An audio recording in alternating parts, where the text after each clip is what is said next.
A big hello to all of you. This is Taranum here with my next video, which is part 2 of issue of debenture. अगर आपने मेरी previous video देखी होगी तो मैंने उसमें बात करी थी कि ये वीडियो आपके सेकंड पार्ट के लिए है, जिसमें हम issue of debenture from the point of redemption के पॉइंट ऑफ व्यू से हम वेरियस 6 केसेस जो बनते हैं वो कर रहे हैं। 3 केसेस में ऑलरेडी बता चुकी हूँ। अब ये जो इसमें बाकी बचे 3 केसेस हैं उसके बारे में हम पढ़ रहे हैं। तो ये जैसे कि आप देख रहे हैं टॉपिक है क्लास 12th के लिए ये वीडियो है। अगर आप बीकॉम ऑनर्स के स्टूडेंट है, सेकंड सेमेस्टर में है, तो ये टॉपिक आपके बुक में भी गिवन है, आपके सिलेबस में भी इशू ऑफ डिबेंचर का चैप्टर है, तो वो हम कर रहे हैं। ठीक है, तो ये वीडियो आपके लिए भी हेल्पफुल रहेगी। If you are coming on this channel for the very first time, please do subscribe my channel. अगर आप मेरे चैनल पे लॉट कर आ रहे हैं तो welcome back to my channel. Thank you so much for watching me. उसके बाद आ जाते हैं हम केस 4 पे। इशूड एट पार है, रिडीमेबल एट प्रीमियम है। ठीक है, मैंने आपको बताया था इशू का मतलब है लेना और रिडीम का मतलब है वापस करना। इशू का मतलब है लेना कि आपने कितने में लिया, और रिडीमेबल का मतलब है कि आप कितने में वापस करोगे। अभी रिडीम किया नहीं है, रिडीमेबल है, आप कितने में वापस करोगे। ठीक है, तो देखो इशूड एट पार में हम बेस वैल्यू लेकर चल रहे थे कि हम 100 के अकॉर्डिंग समझेंगे। तो इशू किया तो एट पार पे किया, जब इशू किया तो एट पार पे किया, लेकिन जब आप रिडीम कर रहे हो तो प्रीमियम पे कर रहे हो। तो मैंने आपको बताया था कि जब भी हम रिडीम प्रीमियम जो वर्ड है इशू के टाइम पर उसका अलग मीनिंग होता है और रिडम्पशन के टाइम पे उसका अलग मीनिंग होता है। अगर आप इशू करते हो तो उसका प्रीमियम का मतलब होता है फायदा, जिसको हम सिक्योरिटीज प्रीमियम रिजर्व के अकॉर्डिंग शो करते हैं। तो आप वो मेरे पार्ट 1 में देख सकते हैं कि किस तरीके से शो किया गया था। लेकिन जब रिडीम होता है तो उसका मतलब चेंज हो जाता है। रिडम्पशन के टाइम पे प्रीमियम में रिडीम करना आपके लिए लॉस हो सकता है, ठीक है, या लॉस होता है। अब ऐसा क्यों होता है देख लेते हैं। देखो, मान लेते हैं कि प्रीमियम आपका कितना है 10%। ठीक है, तो जब आपने वापस किया तो 100 प्लस में 10, प्रीमियम का मतलब ये होगा ना, तो 100 प्लस में 10 यानी आपने कितना वापस किया 110। अब आप खुद ही सेंस लगाकर देखो, जब आपने लिया तो 100 लिया और जब आप वापस कर रहे हो तो 110 वापस कर रहे हो। तो यहाँ पे प्रीमियम तो जुड़ेगा, लेकिन ये जो प्रीमियम जुड़ रहा है वो वापस करने के लिए है, इस वजह से आपके लिए लॉस है। ये जो प्रीमियम है ये रिडम्पशन के टाइम पे, रिडम्पशन किसे कहते हैं वापस करने को, तो वापस करने के टाइम पे अगर प्रीमियम है तो इसका मतलब है कि आपने ज्यादा अमाउंट वापस करना है।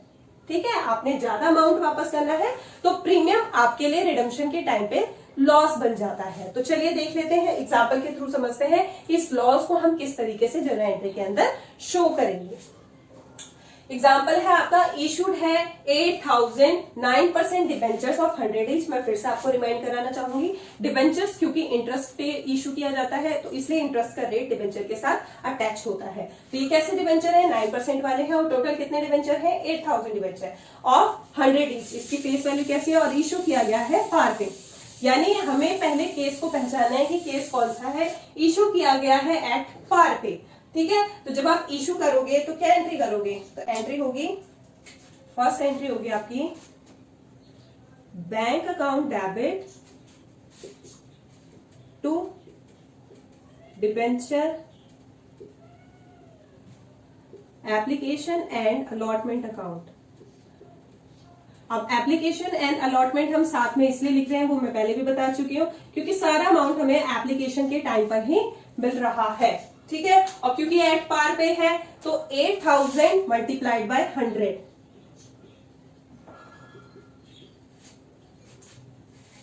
तो आपको 8 लाख रुपीस मिलेंगे डिबेंचर इशू करते टाइम। ठीक है, अब आ जाते हैं रिडम्पशन पे। रिडीम किया आपने कैसे, प्रीमियम के साथ, और मैंने बताया कि प्रीमियम के साथ रिडीम करने पर आपको लॉस होता है। तो अब आपको फोकस करना है कि लॉस को किस तरीके से शो करेंगे।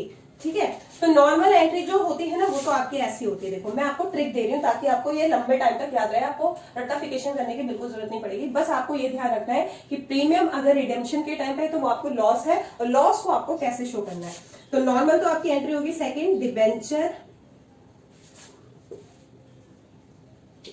Application and allotment account debit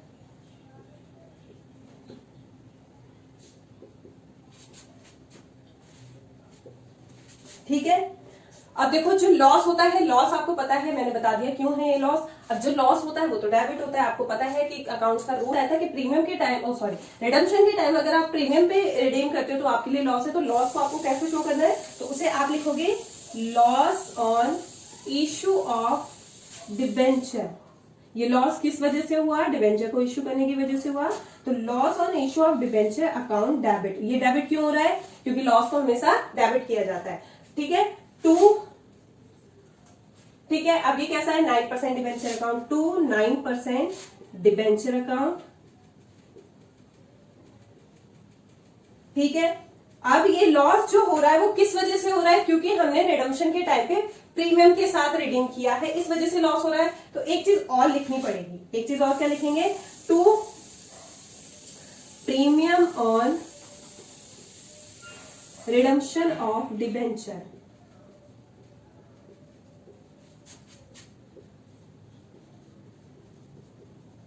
ये चीज, एक तो रिडम्पशन के टाइम पे लॉस हो रहा है हमें, तो उसको शो कर दिया loss on issue of debenture. अब ये प्रीमियम की वजह से लॉस हुआ है, लेकिन ये प्रीमियम कैसा है? रिडम्पशन के टाइम वाला, तो इसलिए हम लिख रहे हैं premium on redemption of debenture. देखो हमने सीखा है कि प्रीमियम तो इश्यू के टाइम भी होता है, इश्यू के टाइम होता है तो हम उससे सिक्योरिटीज प्रीमियम रिजर्व लिखते हैं, लेकिन ये वाला जो प्रीमियम है उसका अलग से नाम दिया गया है क्योंकि ये रिडम्पशन के टाइम है, तो इसे हम लिखेंगे to premium on redemption of debenture, इस तरीके से। ठीक है, अब इनका अमाउंट कैसे आएगा?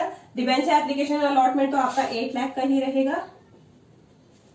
ठीक है, लॉस कितना हो रहा है? 100 और 110 में 10 का गैप है, तो यानी लॉस हो रहा है आपको 8,000 डिबेंचर पे 10 रुपीज के अकॉर्डिंग 80,000 का आपको लॉस बियर करना पड़ रहा है। आपको जब मिले थे तो 8 लाख मिले थे, लेकिन आप 80,000 एक्स्ट्रा वापस लौटा रहे हो। ठीक है, तो टोटल आप कितना लौटा रहे हो? 8,80,000। फिर 9% डिबेंचर आपके 100 ईच के थे, तो 8,000 इंटू 100, 9% डिबेंचर तो आपके 8 लाख के रहेंगे।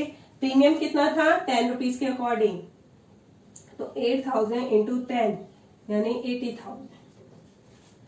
तो जब भी आप इश्यू करेंगे पार पे और रिडम्पशन करेंगे प्रीमियम पे, तो इस तरीके से आपकी एंट्री होगी। रिडम्पशन अगर आप प्रीमियम पे कर रहे हैं तो आपको लॉस हो रहा है, और लॉस में 2 मेन एंट्री होती है। लॉस को कैसे शो किया जाएगा? Loss on issue of debenture account एक डेबिट साइड लिखकर, और ये किस वजह से लॉस हुआ है? प्रीमियम की वजह से लॉस हुआ है, तो premium on redemption of debenture account, इस तरीके से। ठीक है, अब देखो सारी चीजें सेम रहेंगी, बस ऐसी ऐसी चीजें चेंज होती रहेंगी जिनको मैंने अंडरलाइन किया है। सब चीजें सेम रहेंगी, बस ऐसी ऐसी चीजें चेंज होती रहेंगी। सारी एंट्री ना यहाँ पे मिलती जुलती दिखेंगी आपको, लेकिन कुछ कुछ चीजें चेंज होती रहती है। वो किस वजह से चेंज होती है? केसेस की वजह से। तो आपने याद रखना है कि अगर आपने रिडम्पशन किया प्रीमियम पे तो आपके लिए लॉस है, और लॉस के लिए ये 2 एंट्री अटैच हो जाती है। यही इसको याद रखने का तरीका है। इशू है एट डिस्काउंट पर रिडीमेबल एट प्रीमियम पे है। देखो इसको करने से पहले आपको प्रीमियम वाली चीजें याद रखनी होगी, जो केस 4 में था। प्रीमियम होता था, रिडीमेबल एट प्रीमियम होता था, तो आपको लॉस हो रहा होता था। तो एक तो आप loss on issue of debenture लिखते थे डेबिट साइड पे, और 2 साइड पे लिखते थे प्रीमियम और रिडम्पशन ऑफ डिबेंचर। तो ये चीजें भी अटैच होगी, क्योंकि यहाँ पे क्या आ रहा है? Redeemable at premium. अब एक चीज और साथ में जुड़ गई है, इश्यू किया डिस्काउंट पे, तो अब यहाँ पे डिस्काउंट वाली चीजें भी एड हो जाएगी। जैसे हमने प्रीवियस वीडियो में देखा था कि डिस्काउंट के लिए आप क्या लिखते थे? Discount on issue of debenture लिखते थे। तो एक वो चीज रहेगी डेबिट साइड में। डिस्काउंट क्या होता है? आपका लॉस होता है, तो उसको हम डेबिट साइड में लिखते हैं। तो डिस्काउंट वाली चीज डेबिट साइड में रहेगी, साथ में प्रीमियम वाली 2 एंट्री, जो एक डेबिट साइड में और एक क्रेडिट साइड में, वो ऐड रहेगी। देखो कैसे, मैं बताती हूँ आपको, एग्जाम्पल के थ्रू समझते हैं। पहले तो मैं इसका ये बता देती हूँ क्या मतलब है। देखो मान लेते हैं कि इसकी फेस वैल्यू 100 है। ठीक है, मान लेते हैं इसकी फेस वैल्यू 100 है। ठीक है, तो डिस्काउंट से इश्यू किया गया। अब जैसे मान लेते हैं यहाँ पे 6% डिस्काउंट होना है, तो मैं 6% के अकॉर्डिंग ही चल रही हूँ। तो 100 का 6% कितना होता है? 6। तो यानी कि जब मैंने इश्यू किया तो 94 में इश्यू किया। डिस्काउंट को हमेशा माइनस करके लिखा जाता है, और जब हम एंट्री करेंगे तब भी हम माइनस करके ही लिखेंगे। तो डिस्काउंट यानी 100 में से 6% डिस्काउंट है तो हटा दे, 94 पे इश्यू किया गया। तो जब आपको इश्यू करते टाइम पैसे मिले तो फेस वैल्यू 94 के अकॉर्डिंग मिले, लेकिन जब रिडीम किया गया तो एट प्रीमियम पे रिडीम किया गया। अब एट प्रीमियम पे रिडीम करने का मतलब है कि 100 आपकी फेस वैल्यू थी, और प्रीमियम कितना है? 5% प्रीमियम है इन क्वेश्चन के अकॉर्डिंग। तो आपने कितना? 100 प्लस में 5 यानी 105 लौट आया, 105, इस तरीके से। तो अब तो यहाँ पे आपको डबल नुकसान हो रहा है। एक तो 6 रुपए का डिस्काउंट की वजह से नुकसान हो रहा है, साथ में प्रीमियम पर रिडीम करने की वजह से 5 रुपए का और नुकसान हो गया। तो टोटल नुकसान कितना हो गया? 6 और 5 11 रुपीस का नुकसान हो रहा है आपको यहाँ पे। तो अब इसको कैसे दिखाया जाएगा?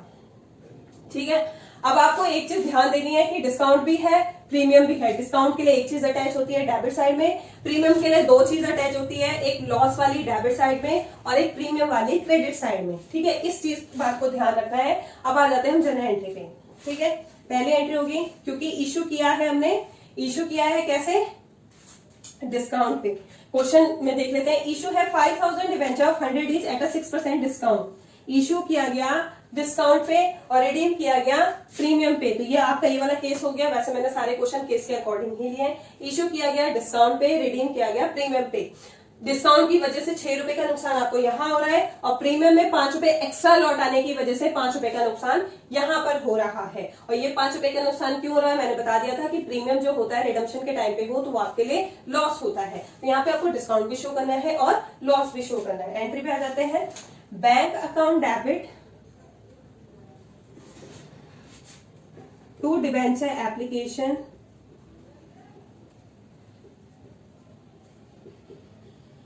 And allotment account.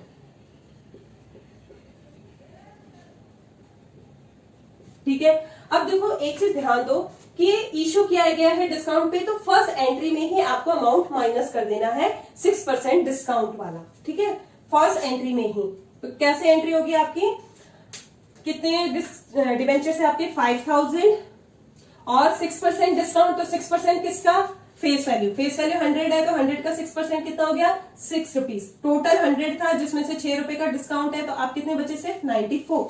तो फर्स्ट एंट्री में ही हम 6 रुपीज को माइनस करके 94 बना देंगे और तब उसके अकॉर्डिंग एंट्री होगी। ठीक है, कितनी होगी, तो अमाउंट देख लेते हैं, 0, तो ये आ रहा है 4,70,000। ठीक है, तो आपको इश्यू करते टाइम मिलेंगे 4,70,000। ठीक है, तो क्योंकि इशू के टाइम पे डिस्काउंट है तो इसलिए पहले ही आपको यहाँ पे फेस वैल्यू में से माइनस कर देना है डिस्काउंट के अमाउंट को। नेक्स्ट एंट्री आ जाएगी डिबेंचर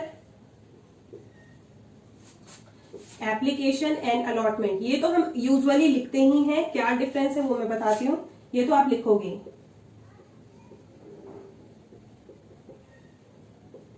यहां पे एप्लीकेशन और अलॉटमेंट का अमाउंट 4,70,000 था तो 4,70,000 ही आएगा।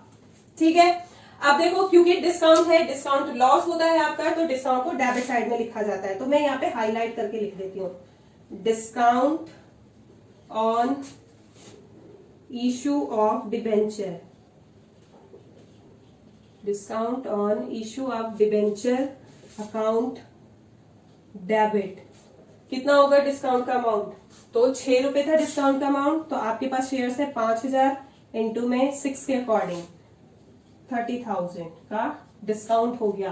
ठीक है, अब जो यूजुअली हम लिखते हैं, अब देखो एक चीज और ऐड होगी, क्योंकि रिडम्पशन के टाइम पे प्रीमियम है तो प्रीमियम को हम क्या मानते हैं रिडम्पशन के टाइम पे, लॉस। तो लॉस लिखेंगे तो यहाँ पे आ जाएगा loss, loss on issue of debenture.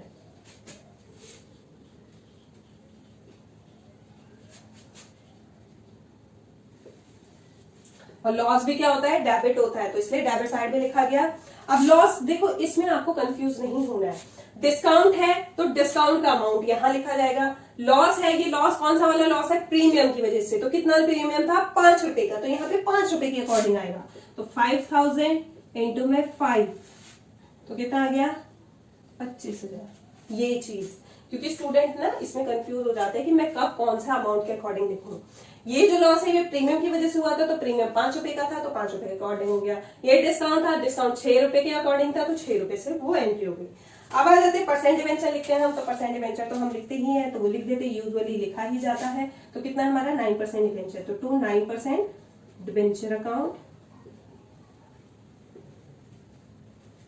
ठीक है, 9% डिबेंचर तो आपको पता है कितने के थे, तो 5,000 इंटू फेस वैल्यू हमारी 100। हमेशा याद रखना जो परसेंटेज डिबेंचर है उसकी फेस वैल्यू हमेशा 100 के बराबर होती है, जो क्वेश्चन में आपको गिवन होती है। और मैंने ऐसे ही क्वेश्चन लिए जिनकी फेस वैल्यू 100 है, तो परसेंट डिबेंचर आपके 100 के बराबर होंगे, तो 5 लाख। ठीक है, तो ये तो यूजुअली आता ही है। Debenture application allotment debit to 9% debenture, ये तो यूजुअली आता है, इसलिए मैंने इसको हाईलाइट नहीं किया है। जो इन केसेस की वजह से चेंज हो रहा है उसको मैंने हाईलाइट किया है। ठीक है, अब देखो जो लॉस हुआ है आपका प्रीमियम के टाइम, प्रीमियम की वजह से रिडम्पशन के टाइम, तो उसे हम क्या लिखते हैं, premium on redemption of debenture. Case 4 में हमने यही पढ़ा था, premium on redemption of debenture. तो उसे हम लिखेंगे to premium on redemption of debenture. ठीक है। अब प्रीमियम और रिडम्पशन ऑफ डिबेंचर कितना अमाउंट है उसका भी उतना ही अमाउंट है, 5 रुपए के अकॉर्डिंग। तो 5000 इंटू 5, 25,000। अब देखो आपने एंट्री में अमाउंट सही फिलअप किया है या नहीं किया है, ये इस बात पे डिपेंड करेगा कि आपका डेबिट का अमाउंट और क्रेडिट का अमाउंट सही आ रहा है या नहीं। तो चेक कर लेते हैं। 4,70,000 और 30, 5 लाख और 25, 5 लाख 25 ये हो रहा है, और क्रेडिट साइड में दो चीजें हैं, 5 लाख और 25। तो दैट मीन कि आपने बिल्कुल करेक्ट किया है, ठीक है। अब देखो इस एंट्री को करने का एक और तरीका भी है। एक और तरीका यह है कि हम डिस्काउंट को और लॉस दोनों ही हमारे लिए लॉस है। डिस्काउंट होना और लॉस होना दोनों ही हमारे लिए लॉस है, तो उसको हम एक साथ भी लिख सकते हैं, loss on issue of debenture भी लिख सकते हैं।